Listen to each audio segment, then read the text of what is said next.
चलिए दोस्तों, आज देखते हैं एनसीईआरटी का चैप्टर नंबर 1।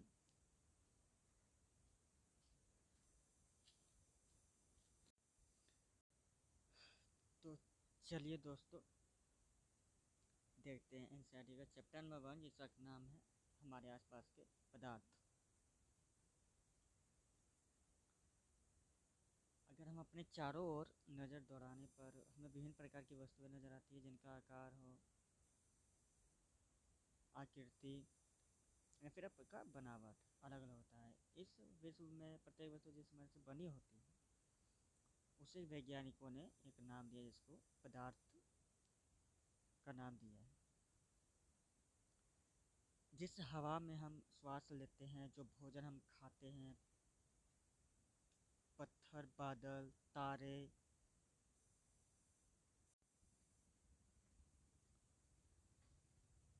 इस विश्व में प्रत्येक वस्तु जिस सामग्री से बनी होती है उसे वैज्ञानिकों ने पदार्थ का नाम दिया। जिस हवा में हम श्वास लेते हैं, जो भोजन हम खाते हैं, पत्थर, बादल, तारे, पौधे व पशु, यहाँ तक कि पानी की एक बूंद या रेत का एक कण, ये सभी पदार्थ हैं। ध्यान देने योग्य बात यह भी है कि ऊपर लिखी सभी वस्तुओं का जो आपका द्रव्यमान होता है, जो आपका द्रव्यमान होता है और ये कुछ स्थान आयतन घेरती हैं। प्राचीन काल से ही मनुष्य अपने आसपास को समझने का प्रयास करता रहा है। भारत के प्राचीन दार्शनिकों ने पदार्थ को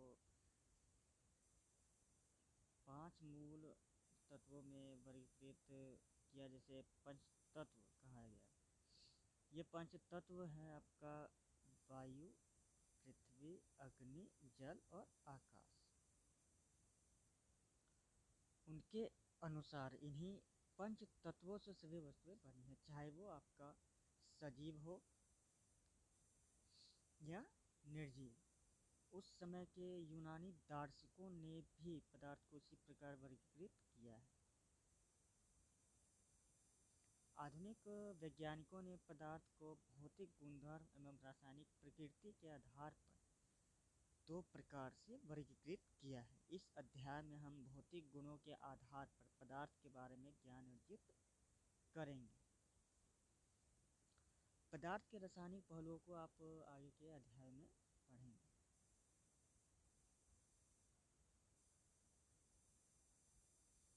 तो चलिए दोस्तों, हम देखते हैं पदार्थ का भौतिक स्वरूप क्या होता है।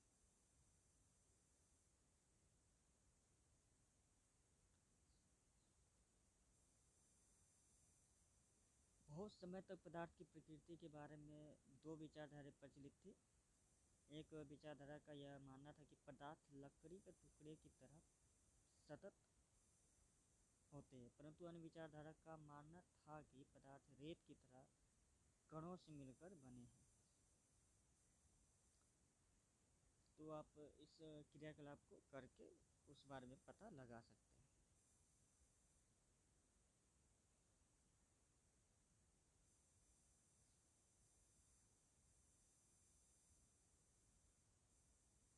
आइए दोस्तों, हम देखते हैं पदार्थ के कणों के अभिलाक्षणिक गुणों के बारे में।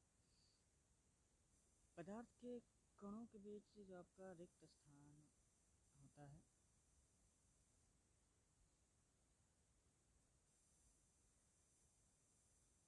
पदार्थ के कण निरंतर गतिशील होते हैं।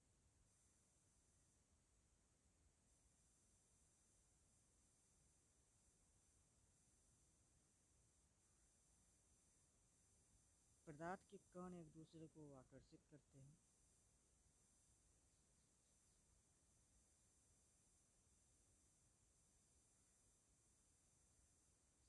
तो आप देखते हैं हम लोग पदार्थ की अवस्थाएं कौन कौन सी होती हैं।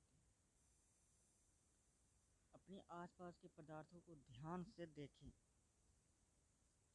ये कितने प्रकार के हैं। हम पाते हैं कि पदार्थ अपने 3 रूप में होते हैं, जो का ठोस, द्रव और गैस। पदार्थ की ये अवस्थाएं उसके कणों के विभिन्न विशेषताओं के कारण होती हैं। अब हम पदार्थ की तीनों अवस्थाओं के गुणों का विस्तार से अध्ययन करेंगे।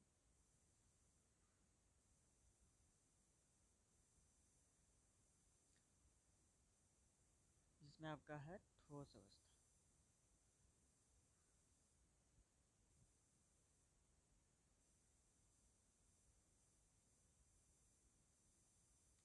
उपरोक्त सभी उदाहरण ठोस के हैं। हम देख सकते हैं कि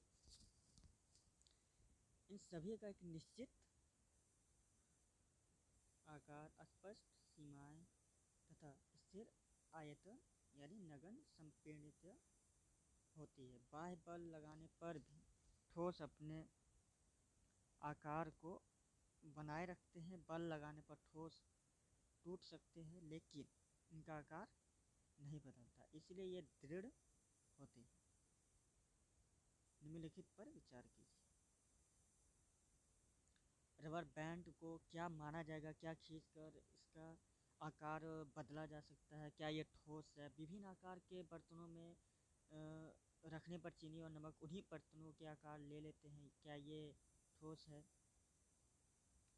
स्पंज क्या है? यह ठोस है, लेकिन फिर भी इसका संपीड़न संभव है। क्यों? ये सभी ठोस ही क्यों? बाह्य बल लगाए जाने पर रबर बैंड का आकार बदलता है और बल हटा लेने पर यह पुनः अपने मूल आकार में आ जाता है। अत्यधिक बल लगाने पर यह टूट जाता है। चाहे हम शर्करा या नमक को अपने हाथ में लें या किसी प्लेट या जार में रखें, इनके क्रिस्टलों के आकार नहीं बदलते। स्पंज में बहुत छोटे छिद्र होते हैं जिनमें वायु का समावेश होता है। जब हम इसे दबाते हैं तो वे वायु बाहर निकलती है, जिससे इसका संपीड़न संभव होता है।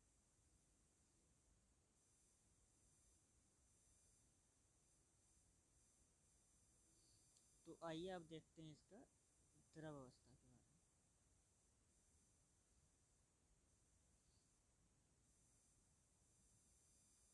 परीक्षण से हम पाते हैं कि द्रव का आकार नहीं, लेकिन आयतन निश्चित होता है। जिस बर्तन में उन्हें रखा जाए तो ये उसी का आकार ले लेते हैं। द्रवों में बहाव होता है और इनका आकार बदलता है, इसीलिए दृढ़ नहीं लेकिन तरल होते हैं।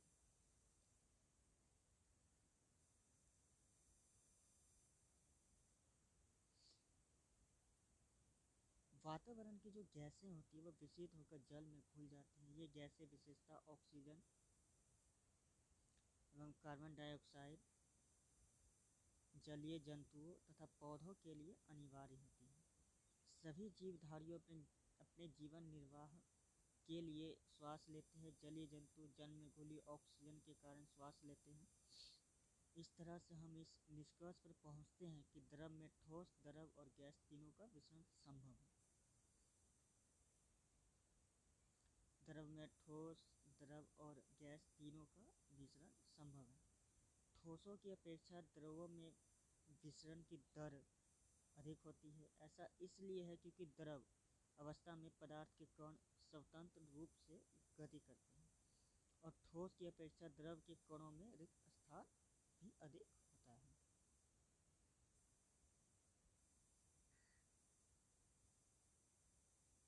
तो चलिए दोस्तों, अब हम देखते हैं आपका इसका गैसीय अवस्था के बारे में। आपने कभी उस गुब्बारे वाले पर ध्यान दिया है जो गैस के एक ही सिलेंडर से बहुत सारे गुब्बारों में हवा भरता है? उससे पता लगाए कि एक सिलेंडर से वह कितने गुब्बारे भरता है। उससे पूछे कि सिलेंडर में कौन सी गैस है। हमने देखा कि ठोसों द्रवों की तुलना में गैसों की संपीड़ितता कंप्रेशन काफ़ी अधिक होती है। हमारे घरों में खाना बनाने में उपयोग की जाने वाली द्रव्य की पेट्रोलियम गैस, जिसको आप समझता एलपीजी के रूप में एलपीजी के रूप में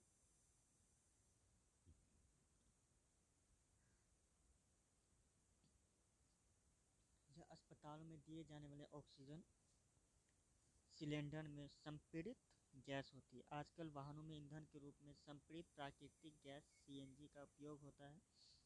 संपीड़ितता काफ़ी अधिक होने के कारण गैस के अत्यधिक आयतन को एक कम आयतन वाले सिलेंडर में संपीड़ित किया जा सकता है या आसानी से एक स्थान से दूसरे स्थान तक भेजा जा सकता है। हमारी नाक तक पहुँचने वाली गंध से बिना रसोई में प्रवेश किए ही हम जान सकते हैं कि क्या पकाया जा रहा है। ये गंध हम तक कैसे पहुँचती है? खाने की गंध के कण वायु में मिल जाते हैं और रसोई से फैलकर हम तक पहुँच जाते हैं। यह गंध के कण और दूर भी जा सकते हैं, पकी हुए गर्म खाने की महक हमारे पास तक कुछ ही क्षणों में पहुँच जाती है। इसकी तुलना ठोस एवं द्रव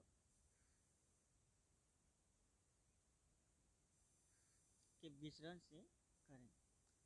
कणों की तेज गति और अत्यधिक रिक्त स्थान के कारण गैसों का अन्य गैसों में मिश्रण बहुत तीव्रता से होता है।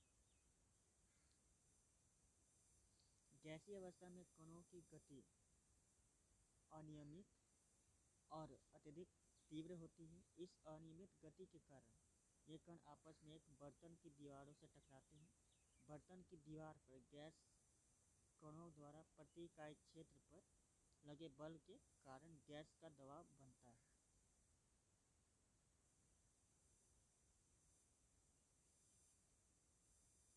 क्या पदार्थ अपनी अवस्था को बदल सकता है? क्या पदार्थ अपनी अवस्था को बदल सकता है? अपने परीक्षण से हम जानते हैं कि जल पदार्थ की तीनों अवस्थाओं में रह सकता है, जिसमें आपका है ठोस जैसे बर्फ के रूप में, द्रव जैसे जल एवं गैस जैसे जलवाष्प। अवस्था बदलने के दौरान पदार्थ के अंदर क्या होता है? अवस्था के परिवर्तन से पदार्थ के कणों पर क्या प्रभाव पड़ता है? क्या हम इन प्रश्नों का उत्तर नहीं खोजना चाहिए? बिल्कुल खोजना चाहिए। तो आप इसका एक आपके लिए टास्क है, इसको करके देखिएगा।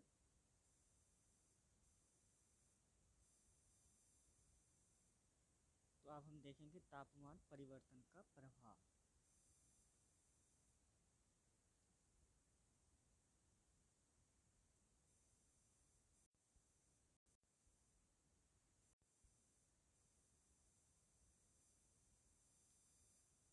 ठोस के तापमान को बढ़ाने पर उसके कणों की गतिज ऊर्जा बढ़ जाती है। गतिज ऊर्जा में वृद्धि होने के कारण कण अधिक तेजी से कंपन करने लगते हैं। ऊष्मा के द्वारा प्रदत्त की गई ऊर्जा कणों के बीच के आकर्षण बल को पार कर लेती है। इस कारण कण अपने नियत स्थान को छोड़कर अधिक स्वतंत्र होकर गति करने लगते हैं। एक अवस्था ऐसी आती है जब ठोस पिघलकर द्रव में परिवर्तित हो जाता है।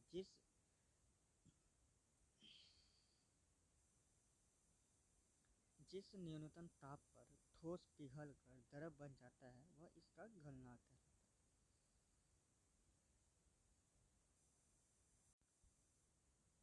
देखिए दोस्तों, इसको ध्यान से आपको देखना है कि जिस न्यूनतम तापमान पर ठोस पिघलकर द्रव बन जाता है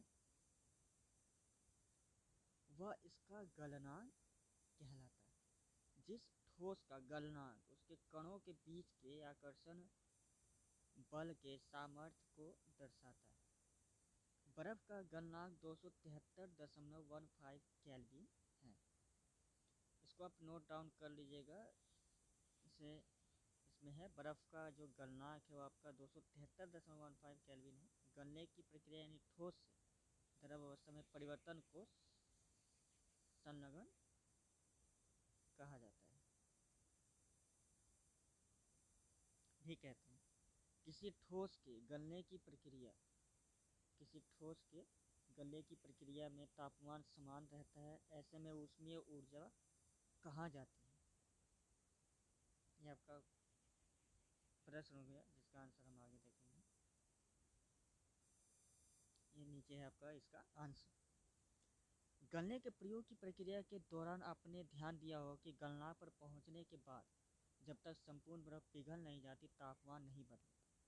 बीकर को ऊष्मा प्रदान करने के बावजूद भी ऐसा ही होता है। कणों के पारस्परिक आकर्षण बल को वशीभूत करके पदार्थ की अवस्था को बदलने में इस ऊष्मा का उपयोग होता है। चूँकि तापमान में बिना किसी तरह की वृद्धि दर्शाए इस ऊष्मीय ऊर्जा को बर्फ अवशोषित कर लेती है।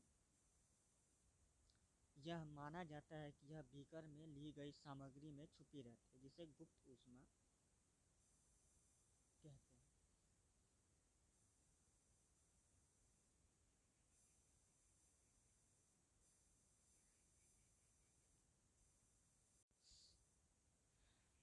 यहाँ गुप्त का अभिप्राय छुपी हुई से है। वायुमंडलीय दाब पर 1 kg ठोस को उसके गलनांक पर द्रव में बदलने के लिए जितनी ऊष्मीय ऊर्जा की आवश्यकता होती है, उसे संगलन की प्रसुप्त ऊष्मा कहते हैं। अर्थात 0 डिग्री सेल्सियस 273 केल्विन पर जल के कणों की ऊर्जा उसी तापमान पर बर्फ के कणों की ऊर्जा से अधिक होती है। जब हम जल पर ऊष्मीय ऊर्जा देते हैं तो कण अधिक तेजी से गति करते हैं। एक निश्चित तापमान पर पहुंचकर कणों में इतनी ऊर्जा आ जाती है कि वे परस्पर आकर्षण बल को तोड़कर स्वतंत्र हो जाते हैं। इस तापमान पर द्रव गैस में बदलना शुरू हो जाता है। वायुमंडलीय दाब पर वह तापमान जिस द्रव उबलने लगता है उसे उसका क्वथनांक कहते हैं। क्वथनांक समष्टि गुण है, यह ध्यान दीजिएगा आप लोग। क्वथनांक जो आपका है समष्टि गुण है। द्रव के सभी कणों को इतनी ऊर्जा मिल जाती है कि वे वाष्प में बदल जाते हैं। जल के लिए यह तापमान 273 kelvin 100 degree Celsius equal to 273 plus 100 373 kelvin. क्या आप वाष्पीकरण की गुप्त ऊष्मा को परिभाषित कर सकते हैं? इसे उसी तरह परिभाषित कीजिए जैसे हम संगलन की प्रसुप्त ऊष्मा को परिभाषित किया है। 273 केल्विन 100 डिग्री सेल्सियस तापमान पर भाप अर्थात वाष्प के कणों में उसी तापमान पर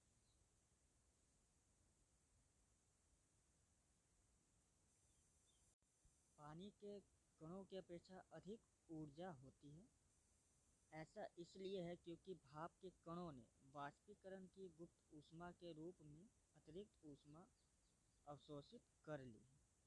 ठोस अवस्था ऊष्मा शीतलता, द्रव अवस्था गैसीय अवस्था, ऊष्मा द्रव अवस्था, द्रव अवस्था से ऊष्मा गैसीय अवस्था। फिर आपका जो गैसीय अवस्था वो शीतल होके आपका जो है द्रव अवस्था में हो जाता है। और द्रव अवस्था शीतल होके अत्यधिक शीतल होकर ठोस अवस्था, ठोस पे देखते हैं बर्फ ठोस हो जाती है। अतः हम यह कह सकते हैं कि तापमान बदल कर हम पदार्थ को एक अवस्था से दूसरी अवस्था में बदल सकते हैं। यह आपका देखिए नोट पॉइंट है। जैसे आता हम यह कह सकते हैं कि तापमान बदल कर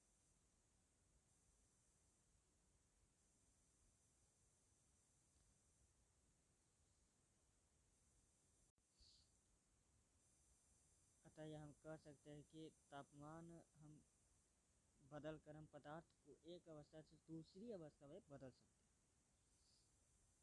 हमने सीखा कि गर्म करने पर पदार्थ की अवस्था बदल जाती है। गर्म होने पर यह ठोस से द्रव और द्रव से गैस बन जाती है। देखिए ये आपका नोटेबल पॉइंट है। जिसे गर्म होने पर यह ठोस से द्रव और द्रव से गैस बन जाती है। लेकिन कुछ ऐसे पदार्थ हैं जो द्रव अवस्था में परिवर्तित हुए बिना ठोस अवस्था से सीधे गैस में और वाष्प ठोस में बदल जाते हैं।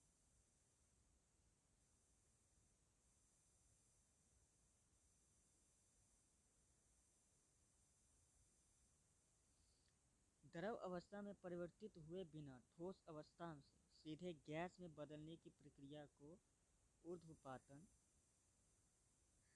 ऊर्ध्वपातन कहते हैं। और गैस से सीधे ठोस बनने की प्रक्रिया को निक्षेपण कहते हैं। गैस से सीधे ठोस बनने की प्रक्रिया को निक्षेपण कहते हैं। अब हम देखेंगे इस पर जो बेसिकली अब देखेंगे दाब परिवर्तन का प्रभाव क्या क्या हो सकता है। दाब परिवर्तन का प्रभाव।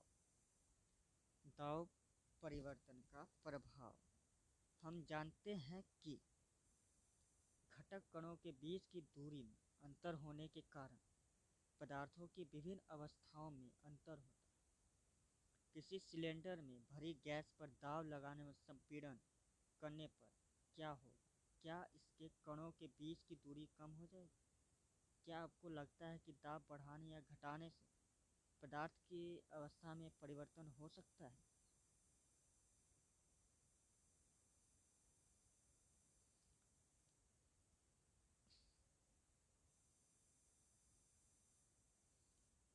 दाब के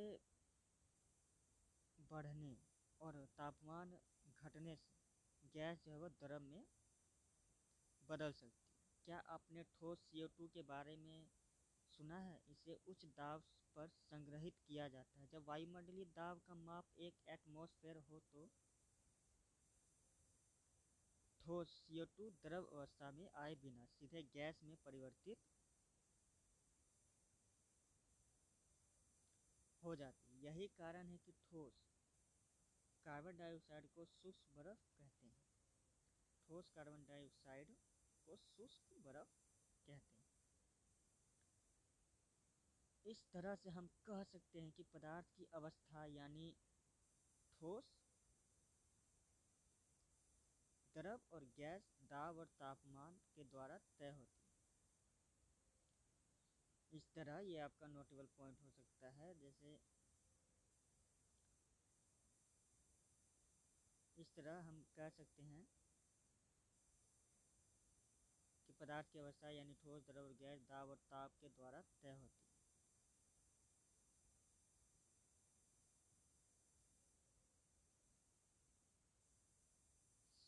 ठोस जो आपका संगलन होकर द्रव, फिर द्रव अगर जम जाता है तो ठोस। अब वही आपका द्रव है जो वाष्पीकरण होकर गैस में परिवर्तित हो जाता है। वही अगर आपका जो गैस है वो संघनन होकर इकट्ठा होकर द्रव में, जैसे कि आप एग्जांपल ले सकते हैं गैस, LPG।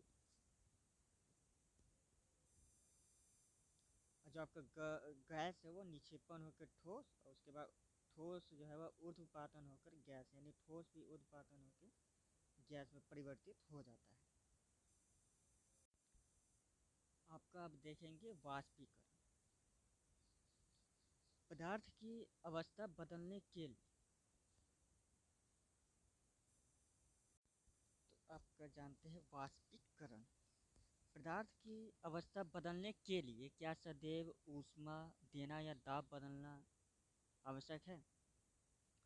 क्या अपने दैनिक जीवन से आप ऐसा कोई उदाहरण दे सकते हैं जिसमें बिना क्वथनांक पर पहुँचे हुए या कोई द्रव वाष्प अवस्था में बदल जाता है? जल को खुला छोड़ देने पर यह धीरे धीरे वाष्प में परिवर्तित हो जाता है। तो आपको जानते हैं कि एटमॉस्फेयर ATM गैस दाब के मान का मापक है। दाब का SI मात्रक पास्कल है। एक ATM बराबर 1.01 गुने 10⁵ पास्कल। वायुमंडल में वायु का दाब वायुमंडलीय दाब कहलाता है। समुद्र की सतह पर वायुमंडलीय दाब एक एटमॉस्फेयर होता है और इसे सामान्य दाब कहा जाता है।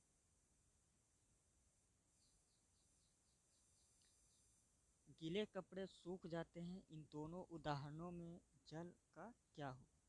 हम जानते हैं कि पदार्थ के कण हमेशा गतिशील होते हैं और कभी रुकते नहीं। एक निश्चित तापमान पर गैस, द्रव या फिर ठोस के कणों में विभिन्न मात्रा में गतिज ऊर्जा होती है। द्रवों में सतह पर स्थित कणों के कुछ अंशों में इतनी गतिज ऊर्जा होती है कि वे दूसरे कणों के आकर्षण बल से मुक्त हो जाते हैं।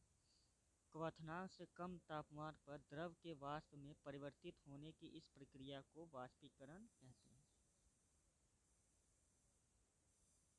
वाष्पीकरण को प्रभावित करने वाले कारक। आपने ध्यान दिया होगा कि वाष्पीकरण की दर निम्नलिखित के साथ बढ़ती है। सतह क्षेत्र बढ़ने पर। अब हम जानते हैं कि वाष्पीकरण एक सतही प्रक्रिया है। सतही क्षेत्र बढ़ने पर वाष्पीकरण की दर भी बढ़ जाती है। जैसे कपड़े सुखाने के लिए हम उन्हें फैला देते हैं,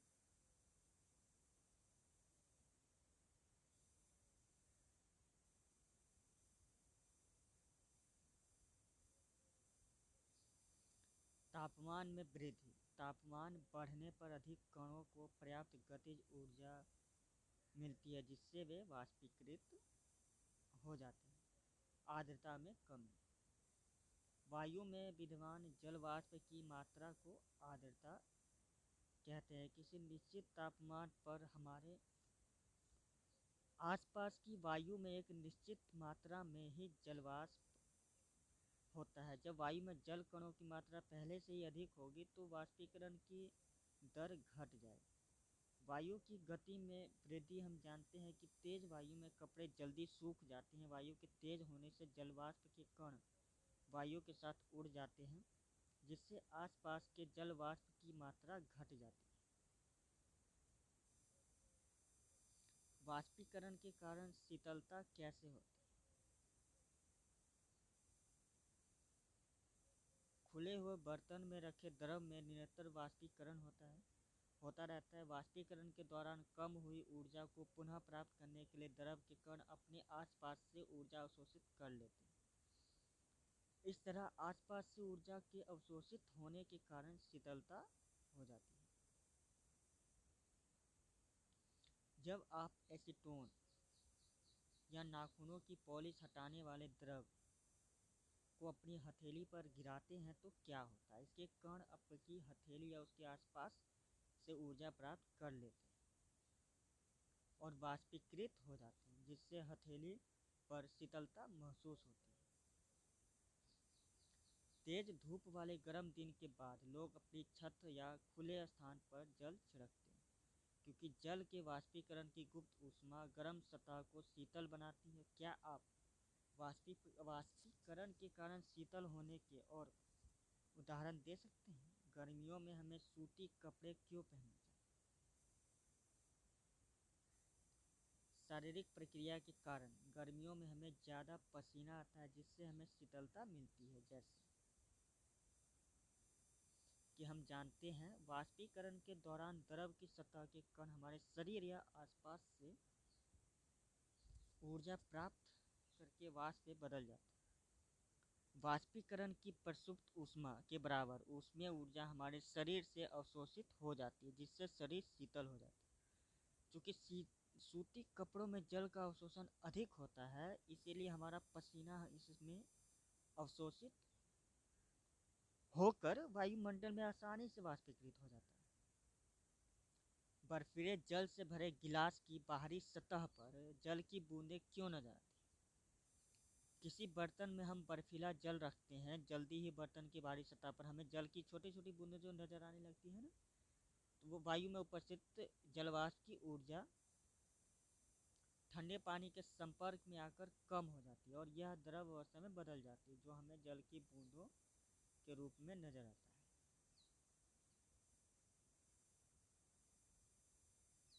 तो आप देखते हैं कि ये जो फाइनली इतना जो हमारा चैप्टर था पहला चैप्टर उससे हमने क्या क्या सीखा।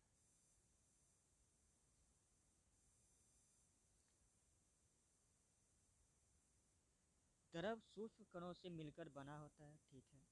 हमारे आसपास द्रव तीन अवस्थाओं में विद्यमान होता है, ठोस, द्रव, गैस, ठीक है। ठोस के कणों में आकर्षण बल सबसे अधिक, गैस के कणों में सबसे कम और द्रव के कणों में इन दोनों के मध्यवर्गीय होते हैं। ठोस के कणों में ठोसों को निहित करने वाले कणों के बीच का रिक्त स्थान और गतिज ऊर्जा न्यूनतम, गैसों के लिए यह अधिकतम किंतु द्रवों के लिए मध्यवर्ती है। ठोसों के लिए उनके कणों की व्यवस्था अत्यधिक क्रमित होती है। द्रवों में कणों की परतें एक दूसरे पर से फिसल व स्खलित हो सकती है। गैसों में कोई क्रम नहीं होता है और इनके कण अनियमित रूप से विचरण करते हैं। पदार्थ की अवस्थाएं अंतः परिवर्तित होती हैं।